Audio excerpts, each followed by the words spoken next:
उपासना समर्पण योग अध्याय 3 डे 74।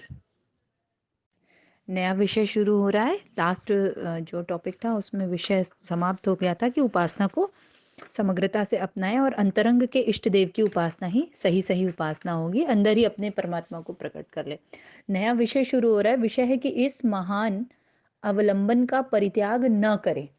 इस महान अवलंबन क्या है? ये इस परमात्मा के प्रति समर्पण, उपासना, साधना, आराधना, ये जो पूरा क्षेत्र है, जो मन स्थिति हम लोग क्रिएट करने का प्रयास कर रहे हैं कि कैसे अपने जीवन को इस ईश्वर की तरफ जोड़ दें, परमात्मा से जोड़ दें, तो इसका परित्याग ना किया जाए, क्योंकि ये बहुत महान अवलंबन हो जाए। अवलंबन समझते हैं? अवलंबन मतलब किसी के ऊपर आश्रय लेना, किसी पे ऊपर श्रद्धा आरोपित करना, समर्पण कर देना। ठीक है, तो अवलंबन करने के लिए वैसे देखा जाए तो बहुत चीजें हैं दुनिया में। ठीक है, तो लेकिन अगर हम ईश्वर इष्ट के ऊपर अवलंबन करेंगे, परमात्मा के ऊपर अवलंबन करेंगे, तो बहुत फायदे में रहेंगे। क्यों? क्योंकि सबसे मजबूत जो कड़ी है ना, वो ईश्वर ही है। बाकी तो सब क्षणभंगुर है, नश्वर है। अभी क्षणिक लग रहा है कि फलाना फलाना फलाना व्यक्ति है अवलंबन करने लायक, या धन है अवलंबन करने लायक, या भौतिक चीजें हैं अवलंबन करने लायक, लेकिन सब क्षणभंगुर हैं, कोई काम नहीं आने वाली हैं। वो क्षणिक रूप से आपको थोड़ा बहुत सुख वुख मिल गया तो मिल गया, अदरवाइज वो ऐसी ही है, नश्वर हैं। तो गुरुदेव क्या कहते हैं कि उपासना आत्मिक प्रगति के लिए एक अति आवश्यक एवं अनिवार्य माध्यम है। जीवन शोधन शोधन की साधना के साथ चलता हुआ उपासना क्रम आशाजनक परिणाम प्रस्तुत करता है। उनसे जीवनोद्देश्य की प्राप्ति में भारी सफलता भी मिलती है। इसलिए तत्वदर्शी आत्मवेत्ताओं ने उपासना को जीवन का एक अनिवार्य नित्य धर्म माना है। जो इस संदर्भ में उपेक्षा बरतते हैं, आलस प्रमाद करते हैं, उनकी कटु भर्त्सना शास्त्रकारों ने की है। तो हमारे जीवन की जो सफलता है, जो मूल उद्देश्य है जिसको हमें प्राप्त करना है, तो वो सफलता मिलेगी कैसे? तो तत्वदर्शी और आत्मवेत्ता लोग जो पूर्व में इस क्षेत्र में काम कर चुके हैं, उनका मानना है कि बिना उपासना को जीवन में लाए हुए और नित्य धर्म मानते हुए, नित्य धर्म क्या होता है कि दैनिक रूटीन में वही कंटिन्यूटी मेंटेन रखना, उसको निरंतरता बनाए रखना, उसको जीवन का एक अभिन्न अंग समझना। जैसे पीछे भी अपन पढ़ रहे थे ना कि जैसे आपके ढेर सारे रिश्तेदार है, ये है वो है वो है, तो ईश्वर को भी अपना एक बहुत क्लोज, बहुत करीबी रिश्तेदार मान लीजिए कि हाँ वो भी है। मतलब परमात्मा का चिंतन मनन स्मरण 24 घंटे बना रहे। और पता है ये क्यों बना रहे? बहुत ही वैज्ञानिक भी है। क्योंकि ये माया नगरी इतनी प्रबल है ना, अपन भूल जाते हैं, मूल बात ही भूल जाते हैं। हर क्षण जब मृत्यु का स्मरण बना रहेगा ना, तो स्वतः ही ये सारी प्रक्रिया याद आ जाएगी कि इसी जस्ट इमेजिन कर ले कि बस अगले ही पल हमारी मृत्यु है, तो तुरंत याद आ जाएगा कि हाँ, तो सांसें कहाँ से मिली हैं, तो जीवन क्यों मिला है, तो फिर हमें संभालने वाला कौन है, तो हमारा काम क्या है, तो उद्देश्य क्या है, सब याद आ जाएगा। तो प्रतिपल जब ये विस्मृत किए रहते हैं, माया है ही ऐसी प्रबल है। अब लीलाधारी की माया है तो उन जितने प्रबल वो हैं, तो उनकी माया भी तो उतनी कठिन और प्रबल होगी। लेकिन अगर इसी में उलझे रह गए तो बात बिगड़ जाएगी। फिर वही 84 लाख योनियों में घूमते रहो, सुखी दुखी होते रहो, क्योंकि यहाँ का तो काम ही है सुखी दुखी होना। तो जो भी उपासना का क्रम अपनाना चाहता है, तो उसमें बता रहे कि ये जो आध्यात्मिक उद्देश्य है जीवन का, या ये जो लक्ष्य है ईश्वर प्राप्ति वाला, ये ऐसे वैसे नहीं हो पाएगा, आलस और प्रमाद से नहीं हो पाएगा। वही बात है, निरंतरता नियमितता बहुत जरूरी है। और निरंतरता नियमितता बनाए रखने के लिए बहुत ढेर सारे ऑप्शन है। जैसे कई बार बहुत मोटिवेशन लो फील होता है, नहीं समझ में आता है, इसी के लिए स्वाध्याय, सत्संग, इन सारी चीज़ों की व्यवस्था है। गुरु, अच्छी पुस्तकें साक्षात देव प्रतिमाएं होती हैं, उनसे तुरंत आपको तत्क्षण आत्म लाभ प्राप्त होता है, तत्क्षण जागृति मिलती है। तो ये सारी चीज़ें हमें क्या प्रकाश देती है। अगर मान लेते हैं कठिन परिस्थितियां हैं और भूल गए हैं, माया इतनी प्रबल है, कुछ कुछ काम में व्यस्त हैं, तो कहीं ना कहीं अंतरात्मा कुछ ना कुछ बताती तो रहती है कि कुछ कम है, कुछ ठीक नहीं है जो नहीं किया जा रहा है ना, सभी की बताती है। पर हम उस पर ध्यान से गौर नहीं करते, हम नोटिस नहीं करते कि हाँ कुछ अंदर से हो रहा है हलचल, बेचैनी। हम उस बेचैनी और हलचल को दबा देते हैं छोटी छोटी चीज़ों से। मूवी चले गए, कुछ खाने पीने चले गए, शॉपिंग कर आए, घूम आए, किसी से बात कर लिए, बस इसी में उसको दबा देते। जबकि वो जो हलचल हो रही ये जो बेचैनी है अंदर, एक प्रकार की जो तड़प है, वो आत्मा की ही पुकार है। वो बार बार बता रही है कि देखो ये है इम्पोर्टेंट काम, मेरी तरफ भी देखो, ये बहुत महत्वपूर्ण है, प्लीज मुझे इग्नोर मत करो। है ना, वो गुरुदेव की पुस्तक है ना, मैं क्या हूँ वाले में, कि हनन की हुई आत्मा नरक में जाती है। तो की हुई आत्मा का अर्थ क्या हुआ, क्या किया आत्मा को, कैसे हनन कर दिया, यही हनन कर दिया। हनन करना मतलब किसी को दबा देना, किसी की आवाज को नहीं सुनना, वो कुछ चाहती है या कुछ उसकी भी रिक्वायरमेंट्स है पर उसको इग्नोर किया और बस अपना काम करते रहे, तो क्या किया, हनन किया। तो फिर ऐसी आत्मा कहाँ जाती है, नरक में जाती है। और नरक क्या होता है, स्वर्ग नरक क्या होता है? स्वर्ग नरक कोई प्लेस नहीं है कि वहां आपको उस गर्म तेल के पकौड़े की तरह तला जाएगा, ऐसा है ना एक्सप्लेनेशन। लोग बोलते हैं नरक में तो गर्म तेल की कढ़ाई होती है, उसमें तल दिया जाता है। एक्चुअली उसका तत्व दर्शन ये है कि उस स्तर की पीड़ा होना, ये देहधारी जीव हो बने बने ही, है ना, ऐसे बार बार मनुष्य योनि में आना या किसी भी योनि में आना और उस स्तर का कष्ट पाना, बस वही है गरम तेल के पकौड़े वाला। तो गुरुदेव यही बोल रहे हैं, जीवन का उद्देश्य बहुत ही महत्वपूर्ण है और उसके लिए उपासना साधना का नित्य और बहुत सिंसियर तरीके से, जितनी सिंसियरिटी से अपन जॉब करते हैं, धन इकट्ठा कर रहे हैं, कितने सिंसियरिटी से काम करते हैं ना, कितना देखो चारों तरफ कोई भी काम जो बहुत कायदे से किया जा रहा है उसमें फुल ऑन मैनेजमेंट है, सिस्टम है, टेक्निक्स हैं, कितना ढेर सारा दिमाग लगा के फुल ऑन कायदे से एकदम बढ़िया से किया जा रहा है। बिल्कुल उपासना को भी एक ऐसे ही प्रोजेक्ट समझना चाहिए, ये पूरा एक काम है, महाकाल की योजना समझ लीजिए। ऐसे समझ लीजिए कि हमको एक काम असाइन किया गया है जो कि बहुत महत्वपूर्ण है, इसमें हमको अपना सब प्राण लगा देना है, तन मन धन सब लगा देना है। अब जब इस स्तर पर समर्पण के साथ कार्य किया जाएगा तो प्रतिफल कैसे नहीं आएगा। और बस टाइम पास और मनोरंजन की दृष्टि से अगर उपासना की जा रही है तो बात नहीं बनेगी, तब थोड़ा छुटर पुटर थोड़ा बहुत जो लाभ मिला तो मिला, नहीं मिला तो नहीं मिला, ये हाल रहेगा। आगे गुरुदेव कहते हैं कि जिस प्रकार शरीर शुद्धि के लिए मलमूत्र विसर्जन, हाथ मुंह धोना, स्नान करना आवश्यक है, दसों इंद्रियों को मलरहित करना आवश्यक है, उसी प्रकार मन बुद्धि चित्त अहंकार के अंतःकरण चतुष्टय की शुद्धि, आत्मचिंतन, आत्मशोधन, आत्मनिर्माण और आत्म विकास, ये बहुत महत्वपूर्ण है, की प्रक्रिया अपनाकर अंतः शरीर का परिशोधन आवश्यक है। नित्य कर्म केवल शरीर शुद्धि तक ही सीमित नहीं रहना चाहिए, वरन नित्य धर्म के रूप में आंतरिक मलिनताओं का निष्कासन भी किया जाना चाहिए। अब देखिए यहाँ पे ये बता रहे हैं, हम लोग नित्य अपनी शारीरिक सफाई सभी करते हैं, घर की सफाई करते हैं, शरीर की सफाई करते हैं। शरीर की सफाई में क्या करते हैं, मल मूत्र विसर्जन किया, हाथ मुंह धोया, स्नान किया, दसों इंद्रियों को मल रहित कर दिया, तो ये तो ऊपर ऊपर हो गया।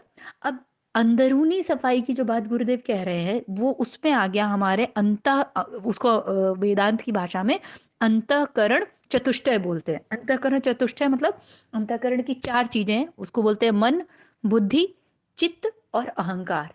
ये अंदरूनी चीजें सूक्ष्म है ना। कोई बोले कि मुझे अपना मन दिखाओ तो हम दिखा नहीं पाएंगे, बुद्धि दिखाओ दिखा नहीं पाएंगे, तो ये क्या हुई, इंटरनल हुई, सूक्ष्म हुई। तो मन, बुद्धि, चित्त और अहंकार, इसकी सफाई क्यों जरूरी है पहले ये समझते हैं। देखिए, आत्मा नित्य है, शुद्ध है, चैतन्य है, ठीक। तो क्या आत्मा को सफाई की जरूरत है क्या? और वो हमारे अंदर ऑलरेडी विराजमान है, तो इनको सफाई की जरूरत क्यों है? क्यों? क्योंकि मन, बुद्धि, चित्त और अहंकार ये प्रकृति का हिस्सा है, ठीक है। और प्रकृति क्या है, त्रिगुणात्मक है। और त्रिगुणात्मक मतलब रज, तम और सत, तीन गुणों से मिलकर बनी हुई है। तो जितना यहाँ पे सात्विक है, जितनी सात्विक हवाएं बह रही हैं उतनी ही राजसी हवाएं भी बह रही हैं और उतनी तामसी हवाएं भी बह रही हैं। तो ये बिल्कुल वैसे ही है कि भले ही आप अपना कमरा घर ताला लगा के कायदे से साफ सूफ करके बंद करके 15 दिन के लिए कहीं चली जाइए और किसी को मत छोड़िए, तब भी 15 दिन बाद आएंगे तो डस्ट मिलेगा ही मिलेगा। तो अब तो घर में तो कोई नहीं था, क्यों आ गया डस्ट, कहाँ से आ गया? क्यों? क्योंकि 15 दिन से घर बंद था, कितना भी ताला लगाओ, कितना भी बंद करो, हम प्रकृति में रहते हैं, बाहर धूल मिट्टी रहती है, आ ही जाती है। क्यों? क्योंकि डेली डस्टिंग नहीं हो रही थी इसलिए। बिल्कुल उसी तरीके से खड़े ही हैं हम माया में, हम हैं ही माया का अंश, पंच तत्वों से शरीर बना हुआ है, त्रिगुणात्मक प्रकृति है। तो निश्चित है रज तम सत, ये जो त्रिगुण है प्रकृति का गुण, वो निश्चित ही मन, बुद्धि, चित्त और अहंकार पे भी तो अपना प्रभाव डालता होगा। अब हम संसार में निकलते हैं, विभिन्न विभिन्न प्रकार की चीजें हमें मिलती हैं। बाजार है, संसार क्या है, बाजार है। अब बाजार में आपको तामसिक लोग भी मिलेंगे, राजसी भी मिलेंगे। गुण गुण की प्रवृत्ति से बता रहे हैं कि तमस बहुत भरा हुआ होगा, वैसे वैसे ऑरा वाली एनर्जी से भी इंटरेक्शन होगा। रज होगा बढ़ा हुआ तो उनसे भी इंटरेक्शन होगा, सत्य बढ़ा हुआ होगा, उनसे भी इंटरेक्शन होगा। हम जब ऐसे एनर्जी फील्ड्स में पहुंचते हैं तो निश्चित है उनकी एनर्जी फील्ड और हमारा एनर्जी फील्ड क्लैश करेगा। क्लैश करना मतलब मीटिंग होगी ही होगी, क्योंकि अब ऊर्जा का विज्ञान ही है ये। तो जब मीटिंग होगी तो कुछ क्या होगा, कुछ लेन देन भी हो जाएगा मीटिंग मीटिंग में। क्योंकि बातचीत होगी, उठना बैठना होगा, आना जाना सुनना, कुछ भी किसी भी इंद्रिय के माध्यम से मैं उसकी ऊर्जा को और वो मेरी ऊर्जा को ग्रहण करेंगे ही करेंगे। ठीक। इससे क्या हुआ, तो शाम को जो अपन नाद योग के समय क्लीनिंग की एक बात नहीं करते हैं, वो बहुत अच्छी चीज होती है। ये बिल्कुल वैसे ही है कि जो अपन चांद्रायण और साधना वगैरह करते हैं ना, जैसे कोई अनुष्ठान, जैसे अभी नवरात्रि आने वाला है तो अपन नवरात्रि अनुष्ठान करेंगे, चंद्रायण करते हैं। ये तो हमारे पूर्व के में जो हमने बड़े बड़े किए होंगे कुकर्म, वो या ये कह लें कि जो पाप कर्म है उनके प्रायश्चित और उनको क्लीन करने के लिए। लेकिन आप ऐसे सोचिए, पीछे के लिए तो हम मान लीजिए ऐसी साधना कर रहे हैं, पर अभी करंट में आज हम सुबह से लेकर शाम तक 50 तरीके के लोगों से मिलते हैं, 50 तरीके की वाइब्रेशंस कैच करते हैं, 50 तरीके की ऊर्जा कलेक्ट करके लाते हैं। उसकी क्लीनिंग कब होगी? तो ये जो नित्य उपासना होती है ना, ये यहाँ पे काम आ जाता है। जैसे डेली ब्रश कर रहे हैं तो डेली अपन सुबह साधना कर रहे हैं, ध्यान कर रहे हैं, जप कर रहे हैं, जितनी भी माला करते हैं नित्य, और नित्य शाम को क्लीनिंग करते हैं। तो शाम को क्लीनिंग का अर्थ ही ये हुआ कि जो सुबह से लेकर मैं 50 तरीके के नेगेटिव पॉजिटिव वॉट एवर, क्योंकि एनीवे सब त्रिगुणात्मक है, एनीवे सब प्रकृति का हिस्सा है और हमको आत्मभाव में स्थित होना है। तो शाम को सब कुछ ड्रॉप कर देना है। सब कुछ जैसे, एनीवेज यहाँ पे जितनी भी चीजें हैं ना वो हमारे किसी काम की है नहीं, वो हमें बांधने के लिए ही है। तो जो भी है चलो, सत्व तुम पकड़ना चाहते हो पकड़े रहो, लेकिन रज और तम को सबको हम नाद योग के समय जो क्लीनिंग का एक बार बताया भी होगा पहले कि कैसे क्लींस करते हैं, वो पूरा शाम को बैठ के भोजन से पहले संध्या के समय अपना पूरा क्लींस कर दिया।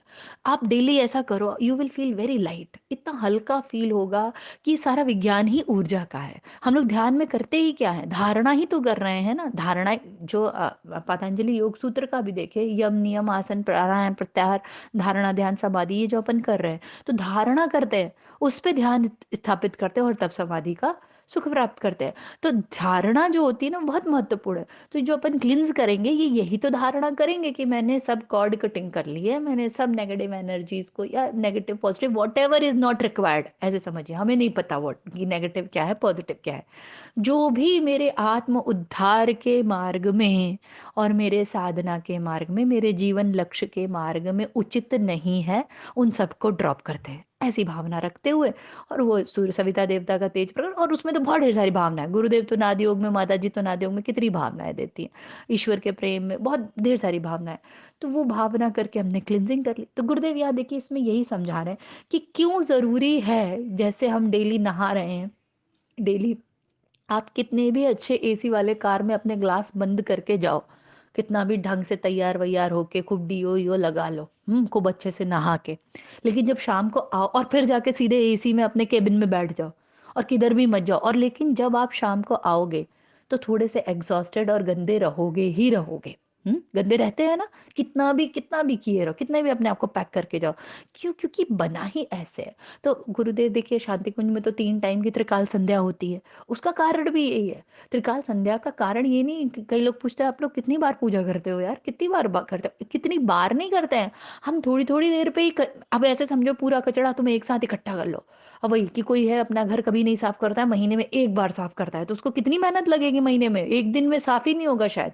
और जो डेली करता है, जो डेली अपने घर की डस्टिंग कर रहा है, उसके लिए क्या होगा, उसके लिए बहुत ईजी होगा, डेली ना फटाफट फटाफट डस्टिंग किया हो गया। जो डेली नहा रहा है, डेली ब्रश कर रहा है, उसके लिए क्लींस करना कितना आसान होगा। और जो महीने में एक बार नहाने की बात सोचिए, इमेजिन करके भी बदबू आती है कि महीने में हम एक बार नहाएंगे, एक बार ब्रश करेंगे, तो क्या हाल हो जाएगा। अब सोचिए जब स्थूल शरीर की ये हालत है, तो मन, चित्त, अहंकार, बुद्धि करोड़ों जन्मों से नहीं नहाया है, कषाय कलमश, ऐसे समझो कोई कमरा है, करोड़ों करोड़ों जन्मों से, सालों से, मनवंतरों से बंद पड़ा है, उसमें बिल्कुल जाले वाले लगे होंगे। इमेजिन करो दरवाजा खोलते ही वो भूता हवेली नहीं होती थी, जाले वाले लगे होंगे, साए साए आवाजें आ रही होंगी, है ना, चमगादड़ होंगे, गिद्ध होंगे ढेर सारे।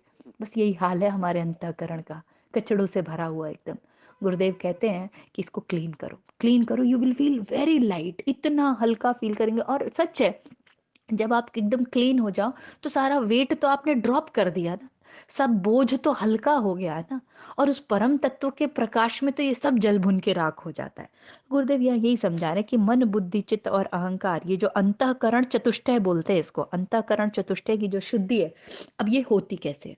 तो आत्मचिंतन, आत्मचिंतन मतलब कि चिंतन करना कि मैं शरीर नहीं आत्मा हूँ, ठीक। तो जब मैं आत्मा हूँ, ब्रह्म स्वरूप हूँ, कृष्ण हूँ, ब्रह्म हूँ, जो भी अपने इष्ट है, गुरु को, जो भी हम परमात्मा की छवि हमारे हृदय में है, उनको जब हम स्मरण करेंगे तो उसमें देखिए तेज होता है, प्रकाश होता है। वही बात है, जिसको हम जिसका चिंतन करेंगे हम वैसे ही हो जाएंगे। तो अब मैं आत्मा का चिंतन कर रही हूँ तो मैं मेरे गुरु का चिंतन कर रही हूँ, क्योंकि बताया गया है कि गुरु ब्रह्मा गुरु विष्णु गुरु देवो महेश्वर है, गुरु साक्षात पर ब्रह्म तस्मै श्री गुरु। तो गुरु ही पर ब्रह्म है, तो मान लेते हैं मैं आत्म स्वरूप में गुरु को ही देख रही हूँ। तो मैं क्या कर रही हूँ, दिन रात जब गुरु का चिंतन कर रही हूँ तो मैं गुरु में हो गई ना, धीरे धीरे मेरे कषाय कल्मश दूर हो जाएंगे ना। मैं कृष्ण का कर रही हूँ, शिव का कर रही हूँ, जो भी जिसके इष्ट है वैसे मैं चिंतन कर रही हूँ। अब उसी की जगह मान लीजिए मैं गुरु कृष्ण इष्ट अपने किसी का चिंतन नहीं कर रहे, हम भौतिकता का चिंतन कर रहे हैं, हम कषाय कल्मशों का चिंतन कर रहे हैं, हम ईर्ष्या घृणा द्वेष राग कर रहे हैं, फलाने व्यक्ति की बात, ढिकाने व्यक्ति की बात, ये वो। अरे काम करने के लिए किसी ने नहीं मना किया, पर आप जैसे कबीर क्या थे, जुलाहे थे, तो वो जुलाहीगिरी करते थे, पर उनका मन जुलाहीगिरी नहीं करता था, उनका मन हरिभजन करता था, उनका मन राम में लय रहता था। तो ये बात, मूल बात तो ये है कि काम आप क्या कर रहे हो उससे कोई मतलब नहीं है, तो प्रकृति कुछ ना कुछ तो करोगे ही। कृष्ण भगवान अर्जुन से कहते हैं, हे अर्जुन कुछ तो करोगे ही, बैठे तो वो कहते हैं ना, अर्जुन मैं युद्ध नहीं करूंगा, कहते तो ऐसा हो ही नहीं सकता। तो प्रकृति तुमको किसी ना किसी तरीके से तुम्हारे कर्म में लगा के ही रहेगी, तुम्हारे कहने से कोई फर्क नहीं पड़ता, तो एनीवेज तुमको कुछ ना कुछ तो करना ही पड़ेगा। बस पॉइंट ये है कि जो तुम कर रहे हो उस समय तुम्हारा मनन चिंतन क्या चल रहा है। तो आत्मचिंतन से अंतःकरण चतुष्ट होता है। फिर आत्मशोधन, अब जब आत्मचिंतन जब शुरू होता है ना, जैसे ही ध्यान प्राणायाम ये सब अपन शुरू करते हैं ना जीवन में, जब नया नया शुरू करो तो क्या होगा, शोधन शुरू होगा। पता है क्यों शोधन शुरू होगा? जब आज तक कभी किवाड़ा खोला ही नहीं, सोचो जो कमरा, जो हवेली करोड़ों जन्मों से, मनवंतरों से बंद थी, तो अपने को क्या पता कि वहां पे कितना कचरा है। आत्मचिंतन के समय हमने वो दरवाजा खोला। अब जब खोला तो देखा, अब जब प्रकाश पड़ा, टॉर्च उधर जली, तो लाइट गई तो देखा, क्या देखा, बाबा रे कितना कचरा है। अब जब कचरा दिखा तो निश्चित है साफ हो जाएगा, क्योंकि प्रकाश पड़ रहा है। जैसे ही आत्मचिंतन आपने किया तुरंत वहां प्रकाश पड़ना शुरू हो गया, आत्मशोधन की प्रक्रिया शुरू हो गई। उसके बाद क्या हो जाता है, जैसे ही शोधन हुआ तो क्या होगा, आत्म निर्माण होने लगेगा। निर्माण मतलब क्लिंस करना शुरू कर दिया, सब साफ सुफ करना, झाड़ू किया, डस्टिंग किया, ये किया वो किया, सब चकाचक कर दिया रूम एकदम, आत्मनिर्माण हो गया। और उससे क्या हुआ, जब आत्मनिर्माण हुआ तो आत्मविकास हुआ। अब आत्मविकास में कैसे हुआ, आत्मनिर्माण होना मतलब कि आत्मभाव में स्थित हो जाना, क्लिंज हो जाना, शिवत्व को धारण कर लेना, ठीक है। शिवत्व को धारण करना मतलब शिव क्या है, शुद्ध है, कल्याणकारी है। तो जो अब जब हमने शिवत्व को धारण कर लिया, सब कचरा साफ कर लिया, अब मैं शुद्ध कल्याणकारी आत्मस्वरूप प्रकाश और ज्योति हो गई। तो अब ये जो आत्म विकास है ये क्या होता है, आत्मीयता का विस्तार। ये फोर्थ स्टेज बहुत इंपॉर्टेंट है, कि जब अब मैंने देख लिया कि मैं ही वो शुद्ध चैतन्य स्वरूप हूँ और मेरी ही वो सत्ता है जो सर्वत्र व्याप्त है, तो वो क्या शुरू हो गया, आत्मा का विकास शुरू हो गया। वो आत्म स्वरूप जो मैं मेरे अंदर देख रही थी, जिसकी क्लिनजिंग करके उसका आत्मनिर्माण, आत्मचिंतन किया, आत्मशोधन किया, उससे आत्मनिर्माण हुआ। उस आत्मनिर्माण से फिर मैंने उसका आत्मविकास करना शुरू किया। आदमी का स्वतः ही होने लगा, क्यों, क्योंकि फिर वो दृष्टि डेवलप हो गई कि ये जो आत्म स्वरूप है, आत्मा सर्वभूतेषु, वो सिर्फ ये सिर्फ बॉडी तक ही सीमित नहीं है, वो तो एक सत्ता है जो सर्वत्र व्याप्त है और एक जैसी है। तो इस तरीके से ये भाव यहाँ पे आया। तो ये जो चार अंतःकरण चतुष्टय की शुद्धि है ये बहुत इंपॉर्टेंट है, ये हमने को अपने को मेमोरी में रखना चाहिए, और थोड़ा सा इसको लिख के हम लोग टांग भी सकते हैं। क्यों, क्योंकि इस पे गुरुदेव ने काफ़ी बार कई जगह ऑडियोज में और अदर भी कई बुक में काफ़ी इस पे चर्चा की है। तो हम लोग अपने जैसे रूम वगैरह में आप लिख सकते हैं, अंतःकरण चतुष्टय मतलब मन बुद्धि चित्त और अहंकार। तो याद बना रहेगा कि अच्छा डेली जैसे मुझे ब्रश करना है, नहाना है, तो मुझे मेरा मन बुद्धि चित्त और अहंकार इसकी भी क्लिनजिंग करनी है। फिर नीचे लिख दिए स्टेप्स क्या होंगे उसके, आत्मचिंतन, आत्मशोधन, आत्मनिर्माण और आत्मविकास, और जो कि साधना उपासना से आता है। तो गुरुदेव यही बता रहे थे। और नित्य कर्म करने से और शरीर की शुद्धि तक ही नहीं सीमित रहते हैं, आंतरिक मलिनताओं का भी निष्कासन होता है। तो वही बात है कि जो फर्जी कर्मकांड वाली पूजा पाठ होती है ना, उसमें ये बात नहीं होती है। ये जो गुरुदेव पीछे गुस्सा हो रहे थे ना, गुस्सा इसीलिए हो रहे थे कि होता क्या है कि जो जो फर्जी वाली पूजा होती है ना, उसमें लोग तो घंटी बजा रहे हैं, ये कहाँ चिंतन मनन चालू है। कौन सोच रहा है कि यार मन कितने दिन से इसमें कौन कौन से कचड़े हैं, कौन कौन से संस्कार ढोए पड़े हैं अपन। और सोचिए, इमेजिन करिए, हम लोग दुनिया जहान की मेमोरीज, संस्कार, बातें, ये वो क्या क्या लेके चल रहे हैं। कितना बोझ लेके चल रहे हैं, अननेसेसरली अननेसेसरली, जरूरत भी नहीं है उसकी। एकदम लाइट है, शुद्ध चैतन्य स्वरूप है, सच्चिदानंद है, पूर्ण है, और इतना बोझा सर पे लेके घो रहे हैं और रोए पड़े हैं। तो क्यों नहीं इसको सब ड्रॉप कर दें। और ड्रॉप करने की प्रक्रिया ही है समर्पण, पूर्ण समर्पण। समर्पण करिए। और हमको लगता है ना, यार यार हमको क्लीन करना पड़ेगा क्या। एक बार मैंने बताया था ना, मैंने वो पढ़ लिया था महर्षि पतंजलि का प्रदीप, पतंजलि योग प्रदीप पढ़ लिया था। तो मेरा दिमाग खराब हो गया कि अरे बाप रे, ये तो बहुत कठिन है। तो एक्चुअली अपने को तो करना ही नहीं है, पॉइंट ये सबसे शानदार बात ही यही है। अपने को तो पूर्ण ईमानदारी से लेकिन करना है। अब देखो, समर्पण बोला तो ईमानदारी बहुत जरूरी है। बेईमानी आप दूसरों के साथ कर सकते हो, स्वयं के साथ नहीं। स्वयं के साथ जो व्यक्ति ईमानदार है ना, वो बहुत परफेक्ट है। फिर उसके जीवन में तो कोई बात ही नहीं है। फिर वो एकदम अपना सही सही इन्वेस्टिगेशन करेगा, वो झूठ के साथ रहेगा ही नहीं। हाँ, मेरे अंदर ये बात है, हाँ मेरे ये संस्कार है, मैं गुरु चरणों में ये अर्पण कर रही हूँ। हाँ, मुझे क्रोध आता है, हाँ मेरे साथ ये, हाँ। देन वी एक्सेप्ट ना कि हाँ हाँ हाँ है। Oh my God. तो एक्सेप्टेंस, ये एक्चुअली इसको एक्सेप्ट करना नहीं कहते हैं, इसको कहते हैं एड्रेस करना। अब बहुत से लोग हैं, उनके अंदर बहुत चीजें होती है, एड्रेस ही नहीं कर रहे, उन्हें पता ही नहीं है कि उनके अंदर ये प्रॉब्लम है, उनको ये रोग है। तो जब आप एड्रेस ही नहीं कर रहे हो उस बीमारी को, उस रोग को, उस बात को, तो ठीक कब करोगे। तो जब अपन साधना शुरू करते हैं या उपासना शुरू करते हैं ना, तो हम एड्रेस करना शुरू कर देते हैं। तो इसका मतलब ये नहीं हीन भाव में आ जाओ, नहीं हीन भाव में क्यों आएंगे यार, संस्कार है, जन्म जन्म से घूम रहे हैं, कई योनियों में रहे हैं, ठीक है, हो जाता है। लेकिन हाँ, एड्रेस करने से और फिर उसको ड्रॉप करना, अगर ये दोनों प्रक्रिया नहीं की तब बुरी बात है। क्यों? क्योंकि हमने एड्रेस तो किया कि मुझे बहुत क्रोध आता है, पर लेकिन कोई काम नहीं किया उस पर समर्पण। और इष्ट को जब आप समर्पण करेंगे, उनसे आराधना उपासना का क्रम चालू करेंगे, तो सारे संस्कार धीरे धीरे करके मिटते हैं। और ये सभी साधकों के अनुभव रहे हैं और मेरे भी रहे हैं। ठीक है, इसी भाव के साथ आज का यहाँ समाप्त करते हैं। जय गुरुदेव, सभी को प्रणाम। हमारे YouTube चैनल को सब्सक्राइब करें और बेल आइकन को दबाकर ऑल पर क्लिक करें ताकि नोटिफिकेशंस आपको मिलती रहें।